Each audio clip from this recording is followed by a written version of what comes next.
Amidst this activity and excitement is a city tucked away in the foothills of the beautiful Blue Ridge Mountains. For over 200 years, Charlottesville, Virginia has been a home to those who enjoy the vitality of an urban area as well as the peaceful calm of the country. While Charlottesville has grown consistently, it has not crowded out the natural environment, and it offers the climate to achieve, to succeed in a community that has a great respect for the region's natural beauty and its proud, cherished tradition. Located in central Virginia, 110 miles south of Washington, D.C., and 70 miles west of Richmond, Charlottesville is the economic hub of an 8-county trade area. Transportation routes guarantee quick and easy access to points east and west via Interstate 64. Interstate 81 and Route 29 link the city to north and south locations. Charlottesville, Virginia is a natural success.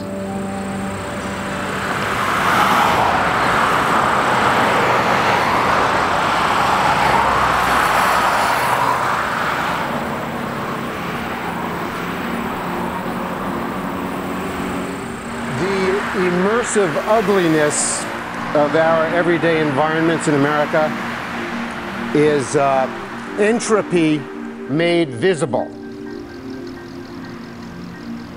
The salient problem about this for us is that these are places that are not worth caring about. When you really think about the pattern of development on Route 29, you see that it has a number of negative consequences. Not only does it undermine the special character of the Charlottesville community, but it has negative environmental effects, it has negative social effects.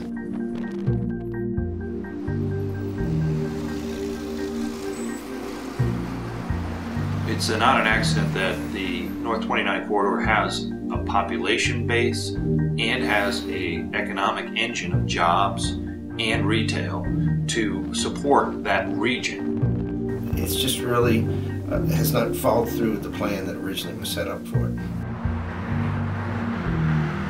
And oftentimes urban planners get bogged down on the idea of nothing is good unless it is walkable, 100% walkable, there's no parking, it's anti-car, and you can see everything. The downtown mall is a good example of kind of a planner's paradise. We revile it, and yet most of us do use it. Most Charlottesvillians do most of their major shopping up and down Route 29. The United States Route 29, a road that goes from Pensacola, Florida to Baltimore, Maryland, a national highway. We want to be able to accommodate that traffic that wants to get past Charlottesville. All of us have to begin thinking about how the existing 29 corridor, how do we want that to look if this bypass goes in? Right now, it's part of the long-range transportation plan. We're looking at a lot of different options. There are a lot of ways you can describe this. You know, I like to call it the national automobile slum. You can call it suburban sprawl. I think it's appropriate to call it the greatest misallocation of resources in the history of the world.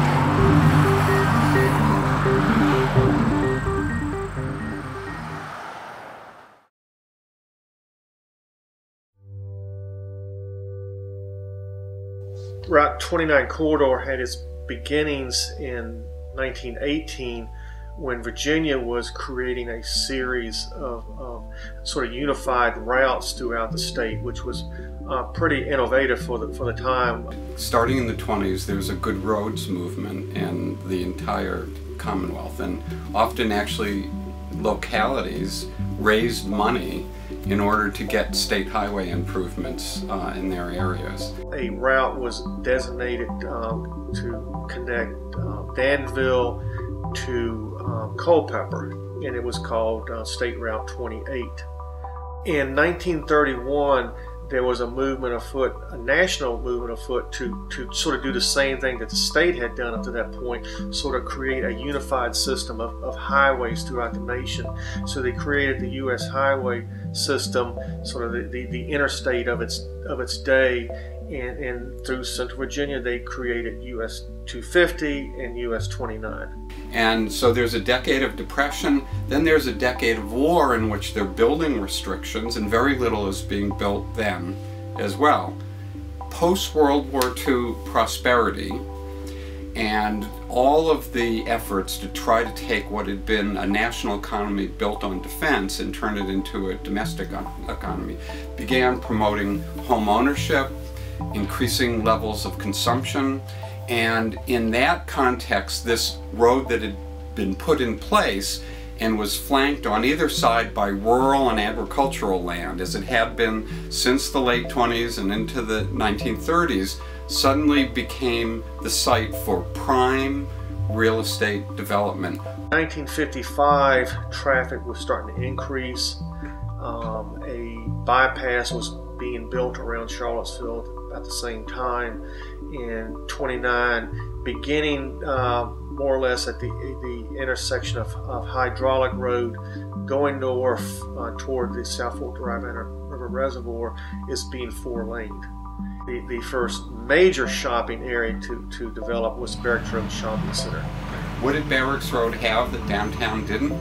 Easy, clear, well-marked parking. And so if you look at the Barracks Road Shopping Center, the parking is all right out front. They don't even, for aesthetic or any other purposes, put it in back. The shops actually become almost a backdrop to the offer, the provision of ample acres of free parking.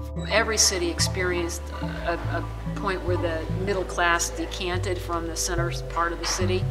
And in the South particularly, that often had a black-white racial distinction. So that contributed to the differentiation between city and county. The idea was one was viewed as more poor and more minority, the other was viewed as more affluent, more white. The 70s, things really started to take off on 29 North. The farmlands started to give way.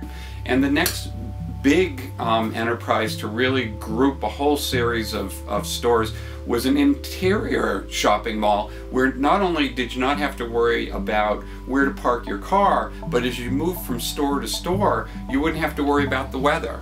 You had all of the conveniences of shops and stores clustered right together in around a semi-public space. Probably the last farm to fall was the one where Seminole Square Shopping Center is now. So people have flocked to these because they're very convenient. The proof of the competitive success of this landscape is the fact that in the 1970s, downtown Charlottesville itself decided it needed a mall. As in many towns and cities across the country, the birth of the suburban shopping mall had a near devastating effect on Charlottesville's familiar downtown business district. Determined not to allow the city's established center to deteriorate due to neglect, area businessmen and representatives from the city government worked together to develop a downtown pedestrian mall. Months of planning and research resulted in an unusual and creative scheme that has indeed proved successful. By the 90s, that development had sort of reached the Ravenna River, and it sort of jumped over the river, and then the commercial development just really took off. The result of all of this put a lot of strain on the 29 corridor. The original plan that was put together for dealing with the traffic on 29 was to first widen it and then to put in interchanges at some of the major intersections. What happened though is not what was planned out in that. They went ahead with the widening of it. That part was done. The next step was to put in the interchanges. But there was a great kickback from the business community, because once again, that was a main street as far as they were concerned, and we'd be wiping out and disrupting their business for long periods of time.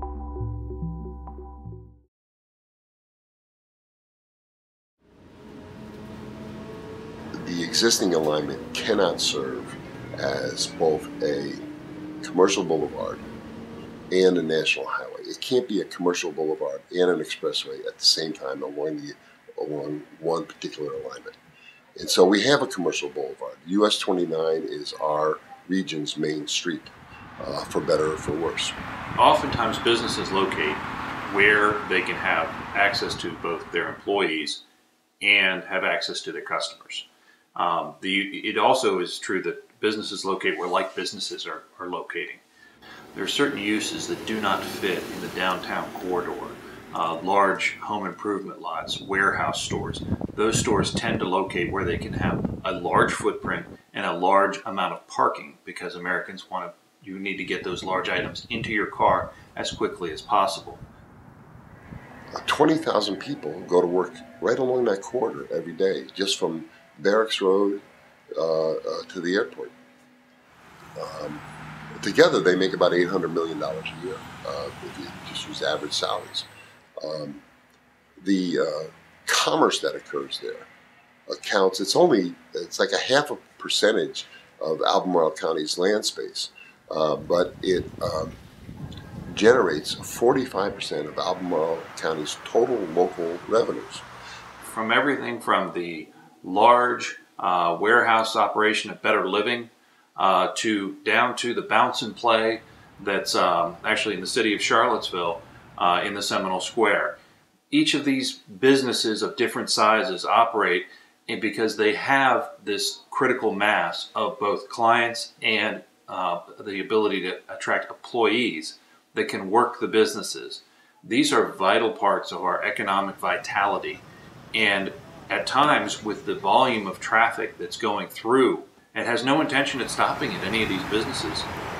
It hinders business operations, and it really puts a crimp on growth and development within the corridor. Oftentimes in urban planning, the urban planners would like less chaos. They would like a little more order.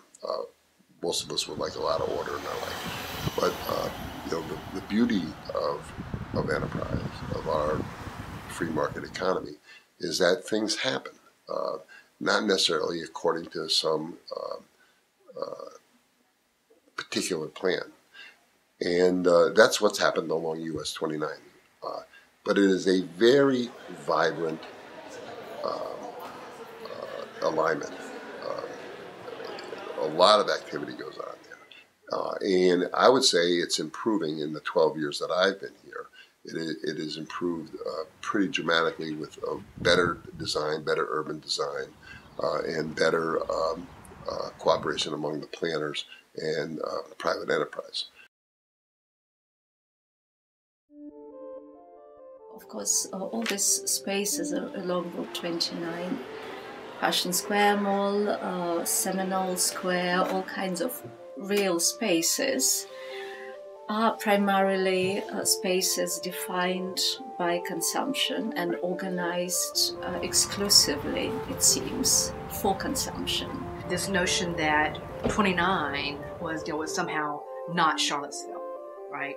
That that kind of retail, that strip mall retail, was antithetical to how we conceived of ourselves as Charlottesvillians, or as people living in Charlottesville, and a real sense that it was poisonous. That type of landscape really was sort of poisonous, and it could ruin the other parts of Charlottesville, the other sort of character of Charlottesville. Of course, we all are, sociologists above all, are very good at criticizing increasingly commercial nature of contemporary society, market taking over, consumption, and our increasing preoccupation with consumption as bad.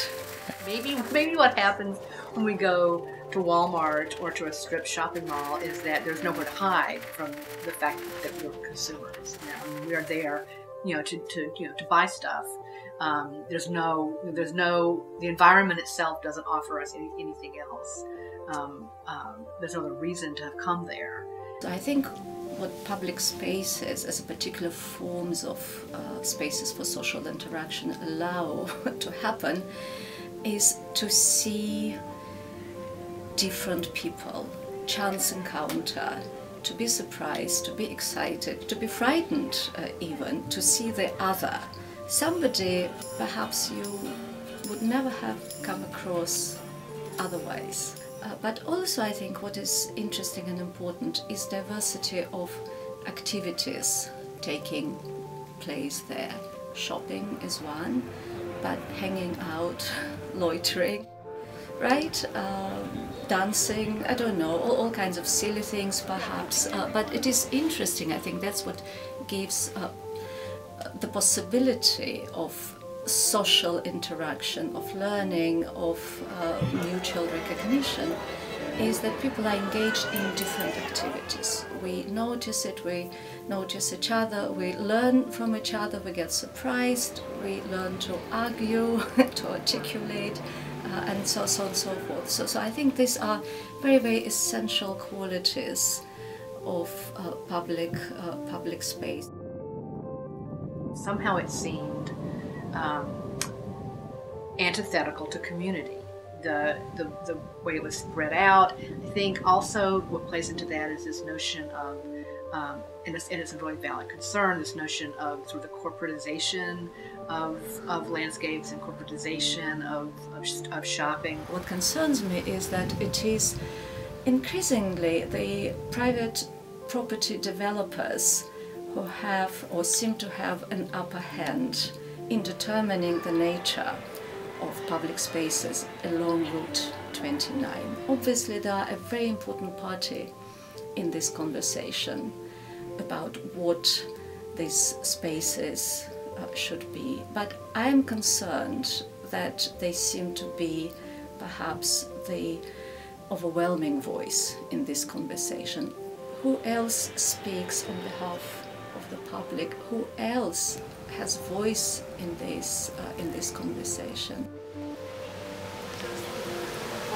We take pride in our preservation of an older downtown, which is almost always a sort of more exclusive environment, a gentrified environment. We see a real redefinition of the downtown, not as a full-service downtown, but as a niche retail, niche specialty shops, lots of dining that would go on in the downtown, and a sort of entertainment, high-end shopping complex, with most of the retail dollars that are spent in our region are now spent along 29 North.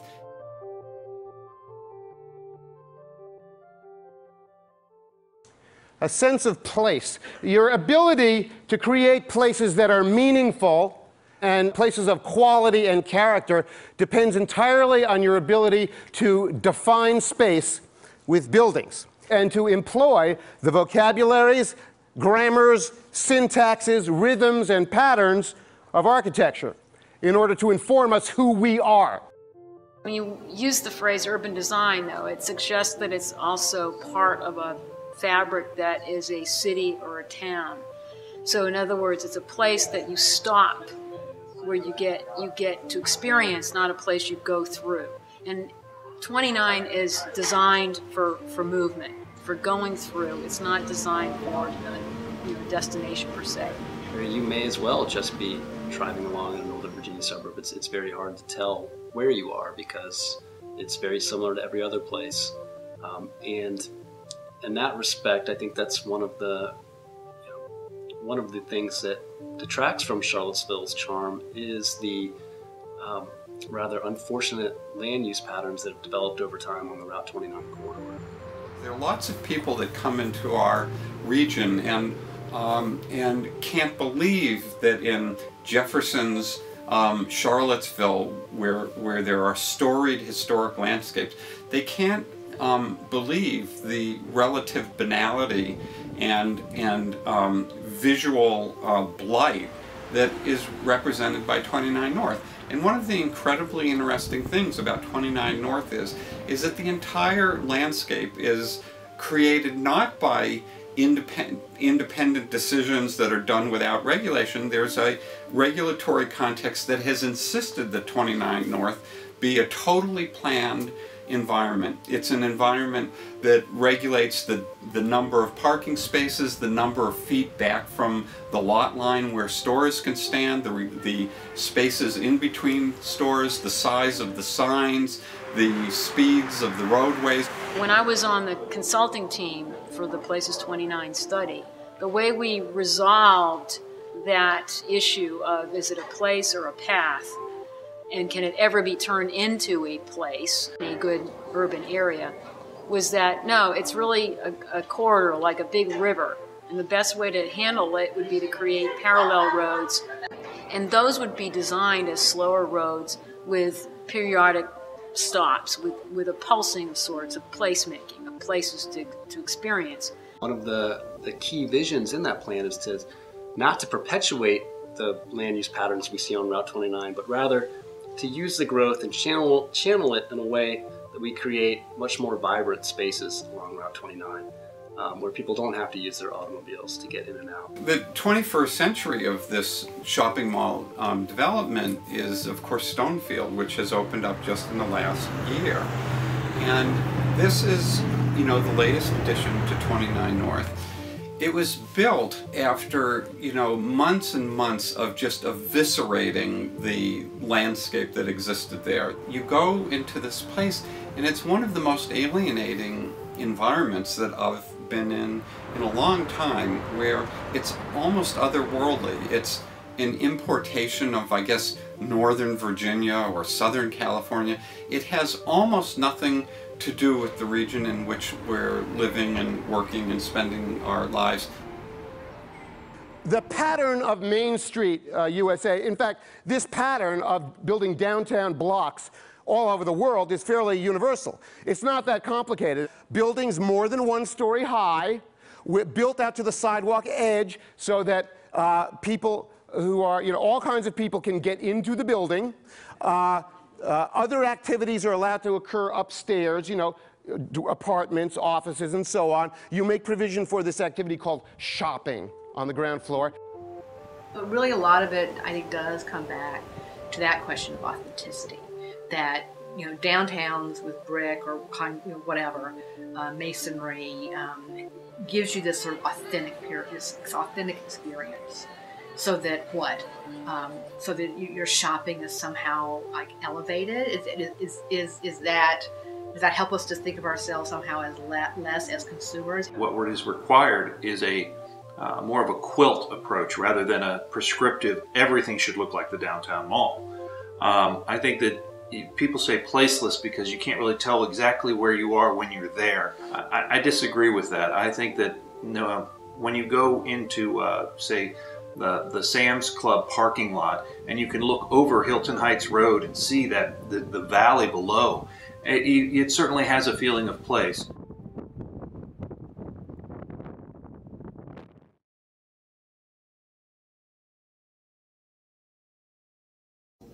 It's a corridor that is basically designed around the automobile, and for people to be able to use the Route 29 corridor, they essentially have to become extensions of their automobiles.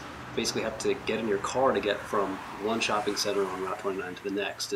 You're taking your life into your own hands if you're going to attempt to walk across Route 29. North of the bypass, the only crosswalk along 29 is that Angus Road, which is where Best Buy is.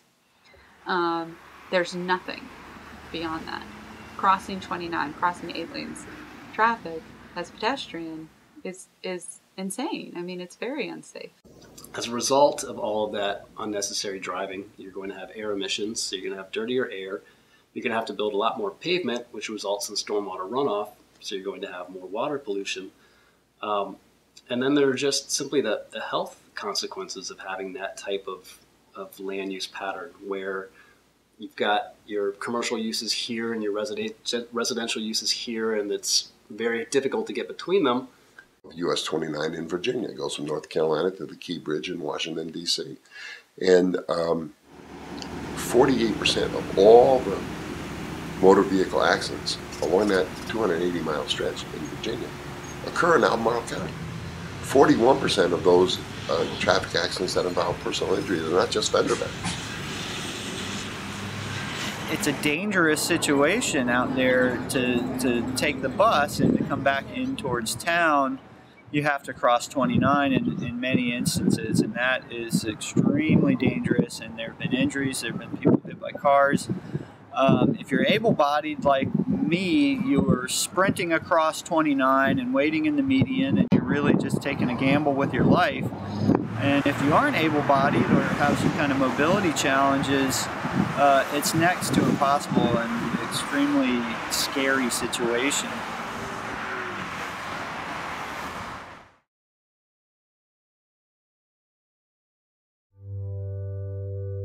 worked at the Outback Steakhouse at the Plaza at 29 and Brio Road, about 5 miles north of grounds. And because I didn't have a car and I worked there 3 to 4 days a week, my only option for guaranteeing a ride to work that would depend on coworkers I didn't know very well at the time was to take the bus. So I would walk from my apartment about 10 minutes to the bus stop on the corner, wait for the buses, which were very inconsistent about what time they would show up, and then take the bus, this Route 7, all the way down 29 to the mall, get off at the mall, and then walk across the street, jaywalking technically, to get to work. So on a Saturday afternoon, that whole process would take me about 40 minutes total, including the walk from there and the bus ride. On a Friday afternoon in the middle of rush hour, I would allow an hour and a half to get to work to make sure that I was responsible and had enough time. So they have this lovely posted, the bus will come every 10 minutes. You'll be there and you're standing at the bus stop for 10 minutes and 15 minutes and 20 minutes and the bus is gonna come, has to come. Unfortunately, for most of the nights that I worked, the bus stopped running before I would be done with work or be able to make it. So my options then were to hitch a ride home with a coworker, which I did most times, or if there wasn't anyone going my way, I would take a cab, which unfortunately costed about $15 to get home for a 5-mile drive. Last summer, at the end of the summer, I finally was able to buy my own car, and it's amazing because the traffic that I would normally leave 30 minutes up to an hour and a half, I could get there in less than 10 in light traffic, safely 15 if there was heavy traffic. So the contrast was just, wow, I don't have to, like, planning to go to work is no longer a huge ordeal. It's just a minor part of the process. 29 North has always been a challenge for people trying to access the businesses and the homes that are out there. The bus trip itself can be very long, an hour and a half, 2 hours. If you're making a round trip, it's a big chunk of your day.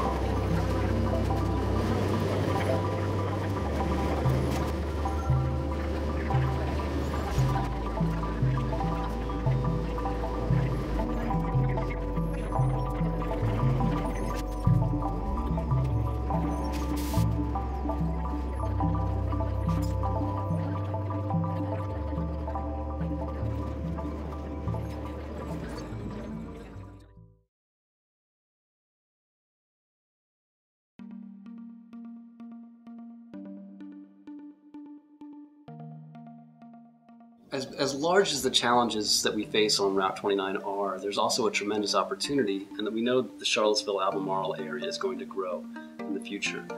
And we have the choice, we have the opportunity to either pattern that growth in a way that perpetuates the harmful land use and transportation patterns that we see on the 29 corridor, or we can try to channel them in a way that will help us to redevelop the 29 corridor. The biggest evolution thing that's happened with 29 particularly, it seems recent, but it's actually been a long time, plan is the Western Bypass Project.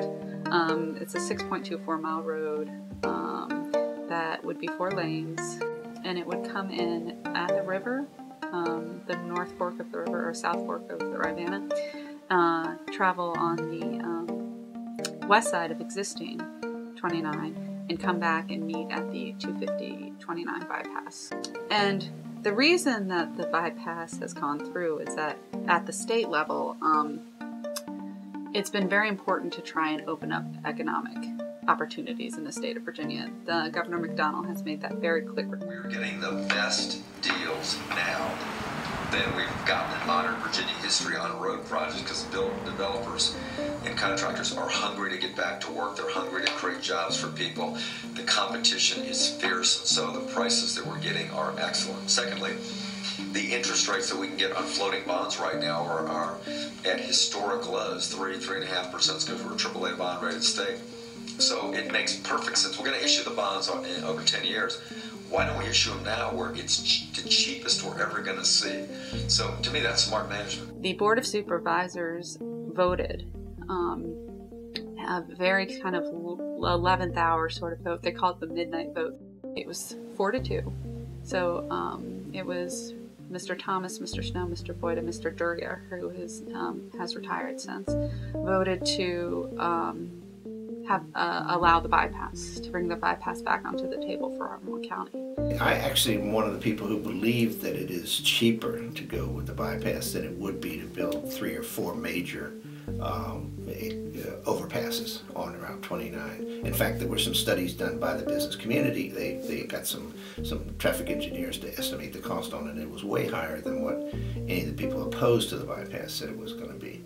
So that's another reason for moving forward with it. The other thing is that we'd already spent $40 million acquiring all the land. And that was federal dollars. There was a big debate. We asked for an Attorney General opinion. And the Attorney General said, hey, if you guys don't build this bypass, then you're going to have to return the money to the federal government. And that would have come out of future dollars for us. And the final reason was that the money became available to us. The Secretary of Transportation approached us and said, would you all vote for this if we could provide the money for that? And actually the people who met with the Transportation Secretary said, well, we had a couple other projects, and he said, well, we'll throw those into the mix too. It was the rest of widening of 29 north of Polo Grounds Road. It was Hillsdale Drive Extended, which is an important parallel road to 29, which we think is important. They were going to give us the money for all of these projects. It was just such that we couldn't turn it down. It was that or nothing. If the bypass goes through, you're going to see pedestrian orientation come back, whereby you'll be able to have crosswalks. You'll be able to have slower traffic, because you won't have that throughput that's necessary. You'll also see additional development come through that is much more user-friendly right along 29, and that will change the dynamic. We need to be focusing money on maximizing the effectiveness of Route 29 and all of the investment we've already poured into that highway, rather than essentially taking a strategy of we'll just abandon it and try to build a road around it. In order to address those problems, we are going to need to be focusing our investments on building things like grade-separated intersections at those most congested intersections, and we need to be building parallel roads to provide more connectivity so that people can get between different destinations along the Route 29 corridor by car, but also by foot and by bike, rather than having to get on Route 29. What if 29 didn't feel like 29? The delays, the traffic, the headaches. How do we do it? A sum of simple fixes that's better than a bypass. At hydraulic in 29, traffic backs up in all directions. Build one efficient overpass and traffic on 29 flows without stops. By just extending Hillsdale Drive, we create new paths from door to door.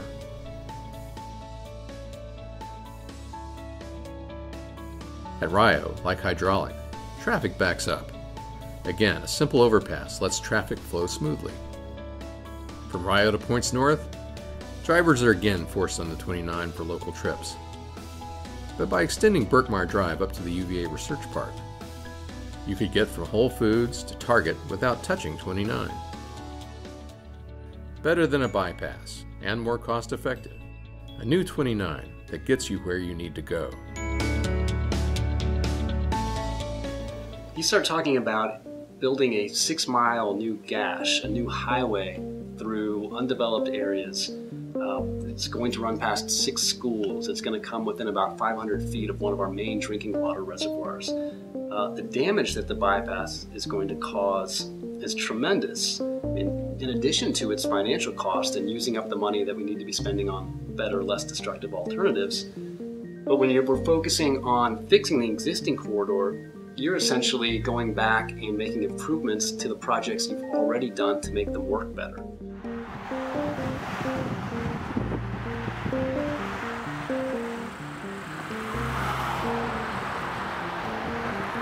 I've seen communities that are on decline, and the Charlottesville Albemarle are not on decline. They're prosperous communities. It'd be great if the prosperity was spread a little more to all segments of our population. Charlottesville has its own special charm, and it's a character that you don't see in a lot of other places. You've got this vibrant small town center that has a lot of cultural attractions. There's great music that comes to town. There's the beautiful architecture of the downtown mall and the surrounding area. We've got the university with its sporting events. But with that prosperity comes a challenge of growth, and growth needs to be managed properly, but it has to be managed in a way that embraces private enterprise and understands the nature of private enterprise. And that's a tremendous challenge. I do want to make the point that we shouldn't perhaps romanticize certain ideal past. We, in a sense, tend to idealize the past, some sort of golden period of time when there was a perfect mix, perfect right balance and combination between commerce, consumption on the one hand, civic activities, social activities on the other hand. Tension between inclusion and exclusion has always been an essential feature of every public space. There have always been changes going on in this city, changes to make it a better place to live and work, because Charlottesville is a proud city, proud of its history and proud of its natural beauty. And it's a city that will always strive to be proud of its future. The people of Charlottesville have worked hard to make their city a success, and it is a natural success.